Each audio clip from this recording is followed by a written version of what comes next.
to give you reasons why we disbanded. And some of the answers from your question, some of the answers you will get as I move on the matter. I'm saying this to lessen the burden on senior counsel to say, answer this question. I've answered. Okay, can I go ahead? Okay, go ahead. Final. All right. So the first reason is that we get to the department, we do various discussions, consultations, we read, and so on. And then gradually, I get to learn about all these things that were spoken about up to now. What happened in 2019 and so on. The work studies, the establishment, we get to discuss the imperatives of the 7th administration, and we deal with the organogram, and we come up with a new structure crafted on the basis of what had happened before, and we move on with the work. All right. It becomes imperative to me as minister that you can't have a duplicate structure or any other duplicate structures on top of what has already been put in place and what can deliver on the mandate of the 7th administration in the form of this organogram, catering for all that SAPS could do or can do in order to meet the mandates and the imperatives of the 7th administration. And I'm saying I'm convinced that if this organogram is implemented, it will have an impact on matters, on firearms and so on crime in South Africa, based on this, if we go on. So you streamline, you say, I've got the machinery now, as we have signed off now. And it is important to note that there is no one, when we did this, who said, put in the organogram the National Political Killings Task Team. It has been there for 5, 6, 7 years. Put it on the organogram. No one said so.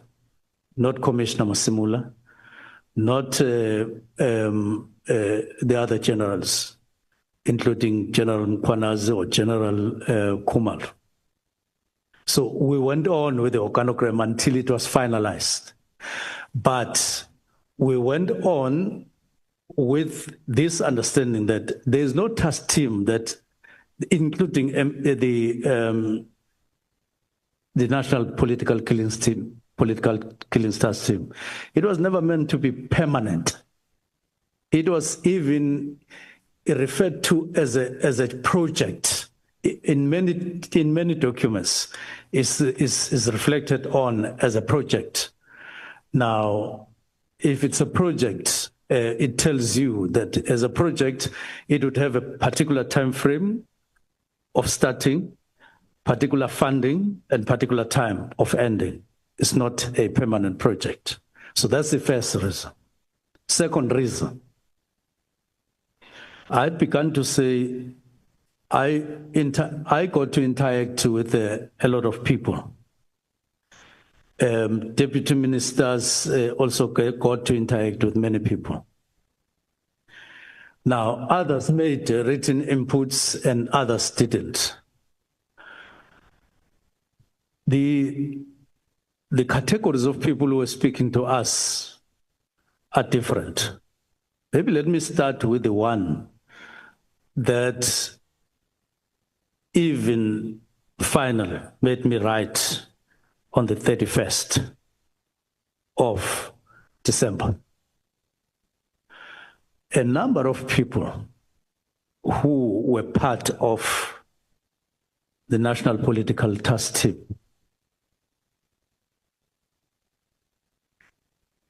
sent WhatsApps to me and to the deputy ministers over a long period, shortly after we started working in SAPS. Others, as I've said, would want to see me privately, confidential. And we had talks. And there are quite a number. Now, those people would say, we don't want to be revealed. We don't want to be known. We just are coming here to say there are these particular issues. Let me categorize them. They are in two categories, those issues. They are of an HR nature. The practices within National Political Killings Task Team, the way they practiced HR matters or handled HR matters. Two, they are of a nature that made me feel that if these matters are not attended to expeditiously, they have potential, if not already, of damaging the reputation of SAPS, amounting to others defeating the ends of justice. So they were in two categories. Now, those matters, as I've indicated, they were detailed in the conversations in various forms that I've indicated. Now, I had to process. First, we started with a meeting on the 21st of November with the two deputy ministers, convened by me, to say, what are you picking up since we started? So each one of us said, hey, because we were specific, we're discussing what we were receiving, the complaints, the grievances, and all of that. So we discussed this. Others we had already started addressing by allocating, you address the problem of so and so, you address the problem of so and so, and that was done. And we're beginning to do work. But I convened this specific meeting. The resolution in that meeting said, Minister, these things that we have shared here are important. Go and engage the National Commissioner. That is what came out. We didn't discuss the detail of the form it must take and all of that. It was just go and engage National Commissioner on all these matters that we've just discussed and other related matters. Now, I will come back later to say what then happened. But because we didn't discuss the nature of the form in which it was left upon me to really look at how I would go about engaging the National Commissioner, which I did. And it took some time before I could satisfy myself that this is the form it must take. Now, let me put a comma there. That's the first reason. That's the second reason. The other reason is around there were also a lot of other information that we got. I had already mentioned Professor Merit Haas, that she's one of the people who called us, wrote to Parliament, and so on. And there's one thing that I normally do. Merit Haas is a well-established... Who is Merit Haas? We've heard her name here now many times. Merit Haas is a KwaZulu-Natal-based violence monitor who has been there over time. I've never had the opportunity, as far as I can recall, of having met her, but I do read the stuff that she produces. Yeah, she wrote a letter. Yes. Look at the letter. Okay. That's the person. I'm talking in the about. bundle in the Exhibit 4.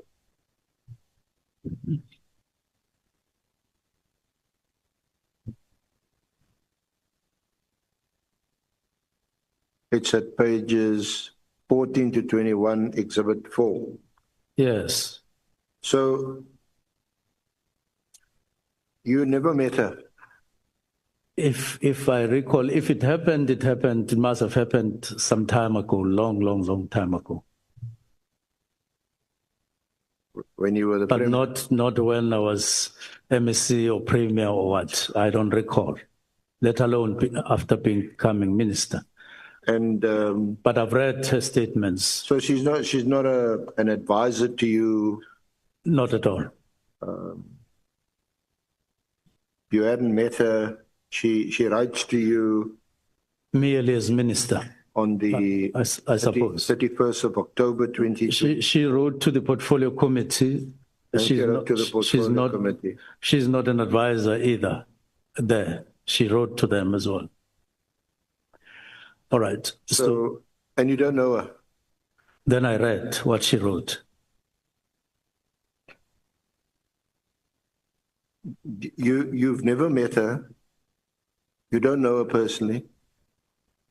Did you check out her credentials? No, I know her. You know her? Yes. She has been there in KZN for a long time. It's difficult to miss anyone who is in parliament who comes from there. You would have heard or known or read. Even I don't come from there, but I've heard of her over the years. And then okay. To be fair, she's at times she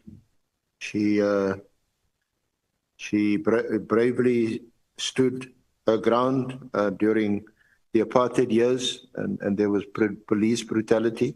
So I do, but I'm not sure that if she writes a letter to me and I'm the Minister of Police, I'm necessarily going to take her advice or take her seriously. No, I haven't said I took her advice. I merely said she wrote to me. Well, you're not dealing with your reasons. The Mary House letter is one of those reasons. She wrote a letter to me. I'm still telling the story, what happened. So she wrote to me and I read it. But let me open up about what I normally do when I receive letters or calls. I normally don't ignore when people write or call me. I tried and make an effort to respond to what they say. There are many people who have phoned me over time, but I've never met them. But sometimes I respond to them. So I did look at the letters and so on. And I also read her correspondence to the portfolio committee. If I'm not mistaken, she would have written to me and CC'd them to me and so on. Now, I do also ask my communications people to get articles written by people about South African Police Service, to get them to me in the form of copies and so on. Not with the purpose of responding to, but getting to know what they have to say about South African police, including her. So I then indicate what she was saying on various occasions about that, and I read those things that she spoke about. Then there's another lady called Patricia Mashale, who write almost every second day about South African police, especially on the negative side. So I read what she writes, but I've never responded and I've never called her to discuss any of her articles or letters or WhatsApps or whatever. I just read and keep. And at some point, the way she writes to us, I got a bit worried because she seems to know quite a lot of things, including letters written by this person or that person within SAPS. So I asked the IGI to say, can you give me, can you work on the profile of this lady? I just need to know more about her. And he did. And he wrote back to me about what he was saying to me about her and so on. Basically saying, well, his own understanding of her, having profiled her, his understanding of her is mixed. There are things that she says that are true, but there are others that are true, but she continues to write, and sometimes about something that is a mere rumor that doesn't exist and so on. So her correspondence was mixed. So you got someone to do a little bit of homework on Ms. Mashale? Yes, because I didn't know her. It's not like Mary Dehas, who I knew. You didn't need anyone to do any homework on Ms. Dehas? Mary? Dehas. Yeah, I've said I know Mary. Yeah. I've known her for a long time, particularly through her writings and what she says and so on. That's what I said. Not Moke. I think she also appeared before the Morani. Yes, yes. Some kind of... Yes, but Mashale, I had never met and I had not heard, but she was really posting things and so on. And then I asked the IGI to look at and write to me about her, and he did, and I read it. And at some point, I shared the understanding of the IGI with National Commissioner to say, hey, this is what IGI is saying about Patricia Morgan. But National Commissioner, she has also written to her or sent WhatsApp to him and so on. We just shared that generally and we passed. Okay. Now, there's the second category. Yeah, before you proceed, there is a hand from Honorable Malema. No, thanks, Chair. I understood the minister to have said he asked the IGI, which will mean Inspector General of Intelligence, to check on this person. Now, after he gave that answer, the SC says, you are saying you asked on someone to do homework. You can't refer to IGI as someone. He has to be referred to as IGI consistently. Yes. You can't make that mistake because it's going to disappear. He said he asked IGI to check on her, and the SC says, oh, you asked on someone. It can't be. It has to be one answer, and the minister answered that. So I just wanted us to have the same understanding. That it must go to the record as the person that the minister requested to check on Miss Patricia Mashale. That person is the Inspector General of Intelligence. Point taken, Honorable Malema. Yes. So I wrote to the IGI and he then responded. So, Minister, you say the name of the person is Miss Patricia Mashale? Yes. Okay. Yes, Chair. And the matter was referred to the Inspector General of Intelligence? Yes, because in particular, she would write about crime intelligence matters quite extensively. And she would send emails and so on. That's why I went to the Inspector General of Intelligence. And then I got the advice in writing about her. Now, so when you say that she used to write extensively about intelligence matters, what do you mean? You mean it's unusual for a person in her position to write about those matters? Or did she have a more than sufficient information that you would ordinarily expect her to have? No, what she did is write and send you a WhatsApp on your phone on a frequent basis, not regular, frequent basis. She would send you documents which appeared to be SAPS documents, genuine, but send them to you.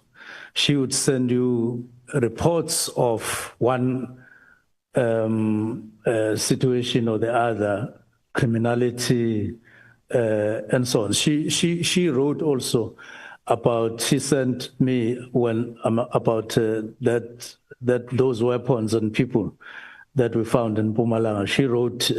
I want to know, is she qualified to be in possession of such information? I wouldn't say she qualifies because not all of it. Other information may be general or public information that everybody knows is reported in the news. So what we want to establish is whether is there some of the information which, when she converses with you, you get worried that an ordinary civilian may not have to be in possession of information like this one, because this is SAPS information. Yeah. The frequency with which she wrote and the stuff she wrote and sent and so on is the one that made me say, who is this person? IGI, can you profile? And after that, I spoke to the National Commissioner, who confirmed that he too does receive those kinds of things from Patricia. And she likes doing that on a frequent basis, almost to everybody and so on. That's the nature of things. And I'm merely mentioning in passing that she also did write. Now, this is what we were talking about, not necessarily in detail with the deputy ministers.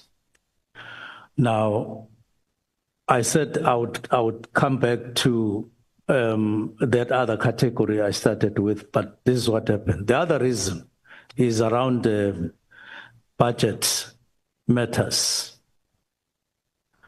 Now, on budget, I'm trying to check my submission where I wrote about budget.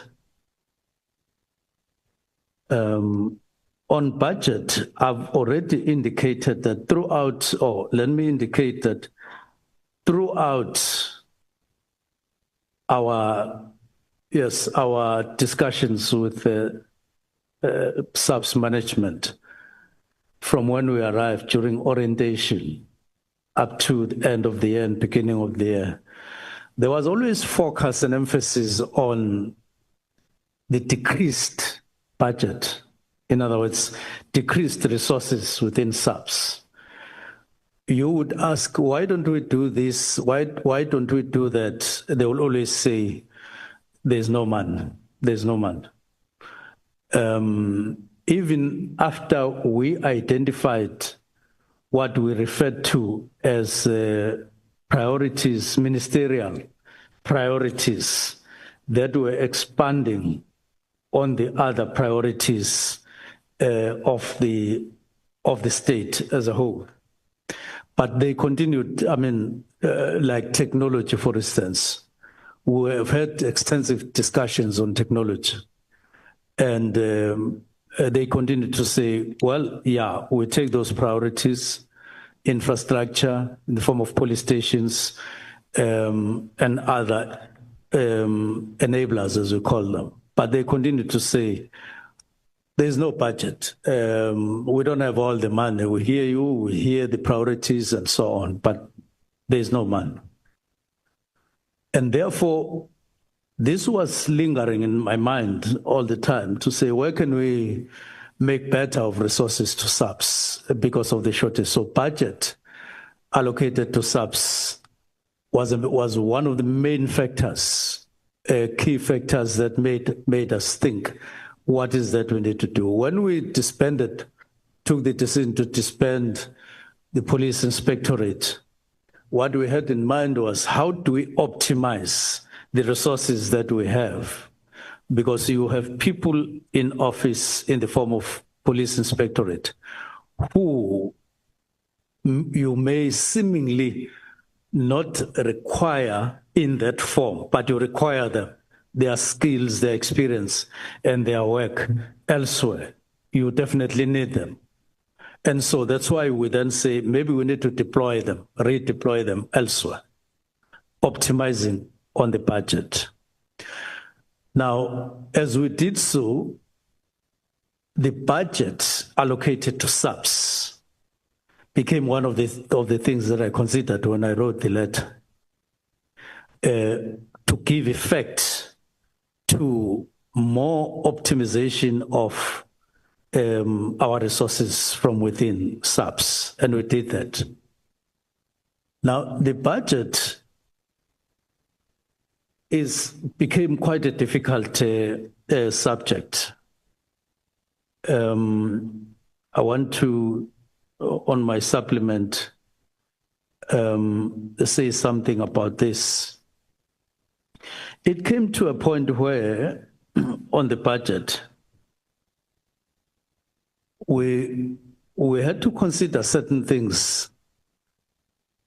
One of them is what I had the National Commissioner mention during the commission, Madlanga Commission, and subsequent I heard, when I listened to Kumalo, General Kumalo, I heard him say, I will repeat those things. They were, in responding to questions that were asked, responded using the language inclusive of traditional ways of investigation, normal ways of investigating, common ways of investigating. Of course, they were responding. But what it revealed, without them intending to do so, was that in police, we make a differentiation between a way in which political killings task team, which is efficient, which is good, the way in which they investigate cases, good. Let me not talk about results, just good, that they approach things that way. But this is confined to a specific category of people. The rest of the people are condemned to common ways of investigating, traditional ways of investigating, and common ways of investigating. Now, from where I sit as minister, we can't go on like that. You can't say, because it's a public representative, I must employ this particular specialized way of investigating. But because it's not a public representative or it's not an induna, let us use the normal or traditional or common way of investigation. The Constitution doesn't say so. What we rather can do is to take the experience that the National Political Task Team has gone through. You then make it apply all over as a good practice, different from the practice that is called traditional, that is called normal. To me, this is one of the ticking bombs in the South African Police Service, especially when you pronounce it that there are various levels of in terms of quality of investigating. That talks to your ethics. It talks to your kind of mentality, the kind of practice that you want to see established and perpetrated within SAPS. You don't want to do that from my side. And the Constitution doesn't allow us to do that. We need to improve. If there's a particular experience that we've gained from a province in one way or the other, let it be taken and duplicated elsewhere, because everybody requires speciality and attention. We can't justify it on an ongoing basis. It's unfair and unconstitutional. So I'm on the budget that it has got dynamics in it such that in summary, you need to optimize how you use your budget. And I'm saying there are ways in which we have intervened to optimize. We even held a meeting. We called it the optimization of the budget. How effective, how efficient would we use the budget for this particular purpose? Now, there are issues I've already indicated, a number of them, that we are doing very badly in. I've already given technology. At one point, it was very painful to listen to police in one district in the Eastern Cape saying, when they were briefing us, saying, Minister, one of the challenges we have, frustrations we have, is that we have old equipment in subs. And our targets in the form of criminals, they use advanced equipment. And in detecting them, they are the ones who detect us, and they run away from us because they know we have old technology, and they will be able to tell where we are, and they will go to the other way. And then when we go to the other way, once our technology indicates something, then by the time we reach there, they are no longer there. So technology, we're not good at all. We're quite bad in technology, quite low on technology. The next one is police accommodation. There are police stations that are terrible in South Africa, quite a number. You get calls, you get grievances. At one point, I attended to a meeting requested by the Honorable Chief Whip, the Honorable Ntuli, to his constituents. He was saying, come and listen to a number of people in my constituency about a police station in Maran Hill. And as I did that, I come from Ngolezana Township in Mbangel. I know police operated from a shell that I am very, very embarrassed about, a police station in the area where I come from. But there are many others which are like that. When you look at them, you can't believe that there's somebody working there or who can do any good job, just looking at the structure of the building itself. And we are far behind. We have huge backlogs on police stations. So we need money like that. And then support to detectives. Detectives wear clothing like us, but they have 1,000 rand allowance per year, per month, to buy suits and so on because they're detectives. They're even worse off than those who are in uniform because they get distributed with the uniform. So we needed to say, how to improve this situation as a matter of fact and not make assumptions. That's why we convened a workshop, 3-day workshop in March, to say, how do we improve some of these working conditions in subs, personnel and vehicles. If you hear somebody in subs saying that in our police station, there are only 4 vehicles, my guess would be there are more than 6 vehicles allocated there. It's just that half of the vehicles that are allocated to that police station are not functional. So out of 6, there are 3. So people will say there are only 3. In fact, there are 6. And it's a constant and consistent grievance out there for which you need to respond by availing resources, lack of forensic labs. I'm identifying priorities which need funding, for which even the portfolio committee can't assist us and Treasury can't assist us. So we have to find resources inside. Deteriorating budget, equity in remuneration. As we speak, much as we were able to raise salaries after the workshop, allowances, I would call them.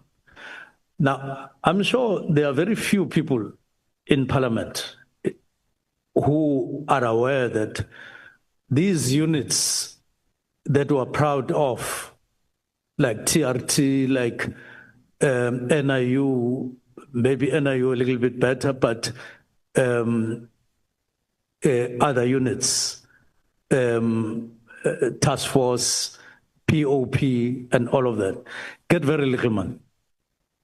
Maybe around 4,000, around 5,000 a month. And these are married people. These are adults. They get very little with the training, specialized training that they have. And it's painful. But as we talk now, after the workshop in March, we were able to raise the salaries of all the others except TRT. They're still where they are. And it's painful. But I am aware that the people in PKTT, it's not a fault of their own. We made an effort to try and bridge the gap and so on. But in PKTT, their claims are far better than those in all other units. I'm talking about units while they are only a task team. They have better cars. They have better accommodation. All these others, including detectives, they use barracks and they use private homes of people. And they're vulnerable and so on. So we need to bring equity on those matters. Now, I'm then saying this is one, just the dynamics of the needs for the budget, which made us think that we need to optimize and so on. Now, let me go on to another reason. Suppose the Chair, can we take a short break? Yeah, but I wanted to check how many more reasons are left, because we want you to break. Okay. Now, how long will it take you to present all those reasons? I'm sure if you give me another 30 minutes, taking delight that tomorrow I'm back here. And I want to explain to the Chair, from the 6th of July, I'm wearing General Mchunu. From the 6th of July, I'm smelling General Mchunu. And this is the first opportunity that I'm getting to explain myself. And I'm going to do justice to that.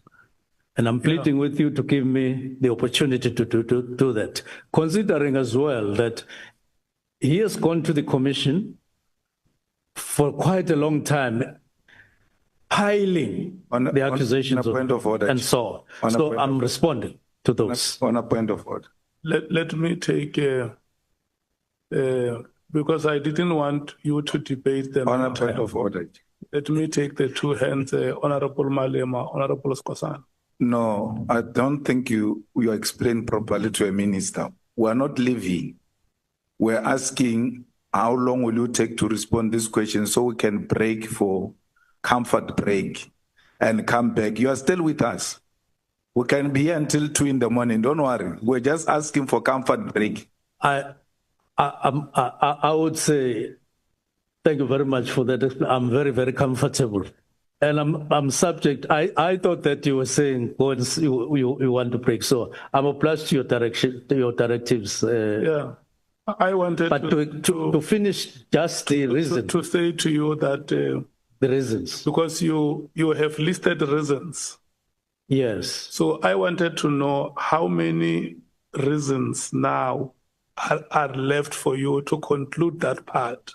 Okay. So that we can give you a comfort break. Okay.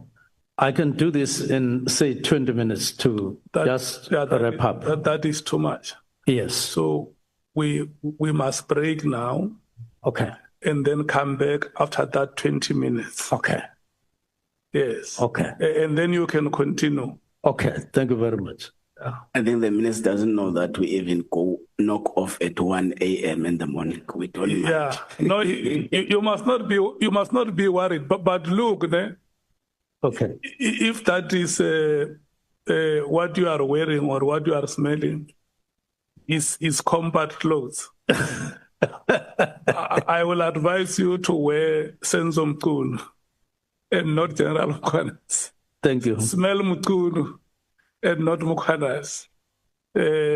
Honorable Skosan. Yeah, thank you, Chair. Just before your break, the remark from the minister that he's smelling, from the 6th, for me, he has started to smell like General Sibia. I thank you, Chair. No, you are out of order because what the chair has said here